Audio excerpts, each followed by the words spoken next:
Let's take a look at some of the games tonight. Some big spreads on the line tonight too, I may add, with Boston at the Philadelphia 76ers. They're 7.5 point favorites. They lead the series 2 games to 1. Was their last game they had the clunker here, like, or 2 games ago? Was it the clunker? Do you think Boston now rolls at this point? Carlin, I know they're going to win the series. I just don't know how many games it's going to be in. Yeah, Boston is the most frustrating team to watch in the NBA. I like they have all the talent in the world. They should walk through this Philadelphia 76ers, but then they give you that one game that they gave you in game two where you're just like, where's the Boston team that played in game one? Why does nothing carry over for this team? They have two of the best players in the world playing on the same team, and they still can't figure it out. So I really don't know what you get out of the Boston team. I know they're going to win the series. I just don't know if it's going to be in five or seven. Like it's just a toss up. I do think, though, that going into tonight in Philadelphia, if Boston could figure out how to start knocking down triples, they'll be able to kind of walk away with this victory. All right, let's take a timeout. Carlin's going to continue with us as we break down the Lakers and Rockets. That preview is on deck, and also Spurs Trailblazers this weekend. You're watching NewsWire on SportsGrid. We'll be right back.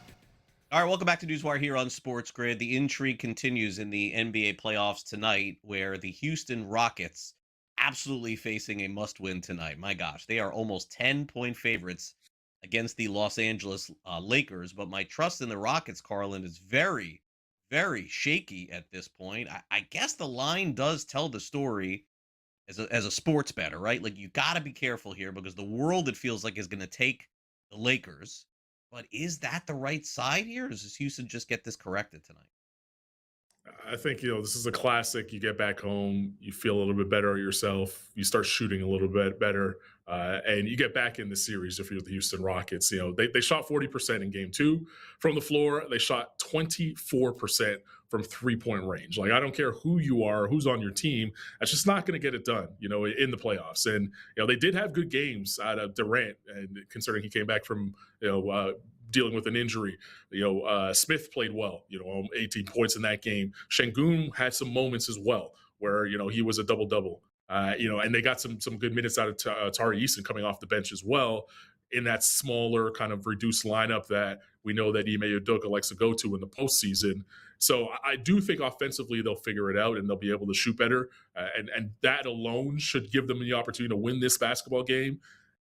To your point, they have to win the basketball game. The other thing is, LeBron James is kind of one of those classic chess, not checkers players where he knows, like, all right, we're up 2-0.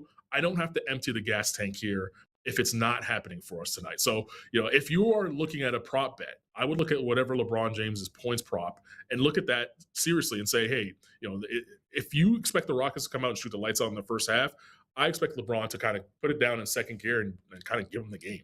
I know no one wants to say that, but that's kind of how he treats some of these playoff series. He knows when he has to turn it up, and he knows when he has kind of some house money to play with. Winning those first 2 games in this series, he has house money to play with, especially without Luka. So I expect them to say, like, hey, if we don't have it tonight, I'm not gonna add the gas tank. There'll be another day, and we'll live to see it. So if there's a prop bet out there, I would take the LeBron under it in this one specifically. Okay, very good stuff. All right.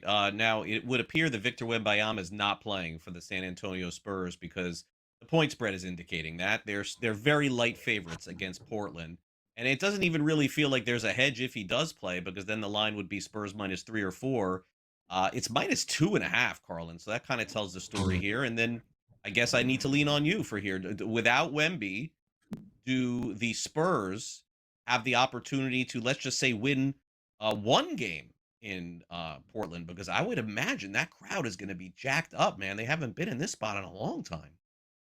Yeah, they're going to be fired up regardless of whether or not they're wearing those playoff T-shirts that their owner decided not to buy for them. But yeah, they're going to be fired up, and they're also going to be the other team that shoots better because they didn't really shoot that well in San Antonio. They were just very gritty and feisty, and I honestly wasn't expecting that out of Portland after losing Game One. They came back out and surprised me with the way that they played basketball and made it a playoff style basketball game, and that's surprising for a team that doesn't have that much playoff experience on their side. On the flip side, I think the Spurs is going to have to go into Portland and really play, grind it out. Like, if I want to use a football analogy, since we're in draft season, they're going to have to run the ball and slow the game down a little bit. They're just going to have to muck it up. They're going to have to kind of use all 4 downs here and, use a tush push on 4th and 1 just to get across the line. If you're looking at a total, this is not going to go, no one's going to score 110 points in this basketball game.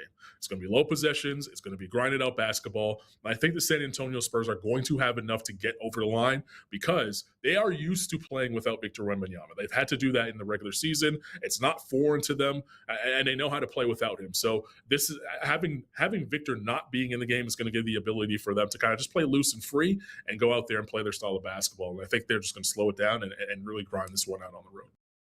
All right, so let's move to tomorrow if we have time to at least preview one game. Detroit, Orlando.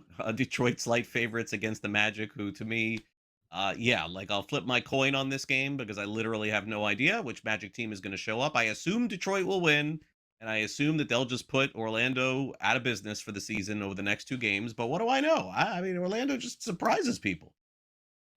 They have been surprising a lot of people this postseason. I'm looking at a prop bet here with Jalen Duren.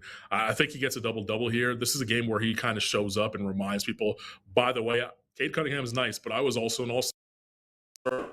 We won as many games as we did, and we're a number 1 overall seed. This is a Jalen Duren game to me. He's going to show up, have to dominate inside, and kind of get Detroit over the line here and get them back in control of the series.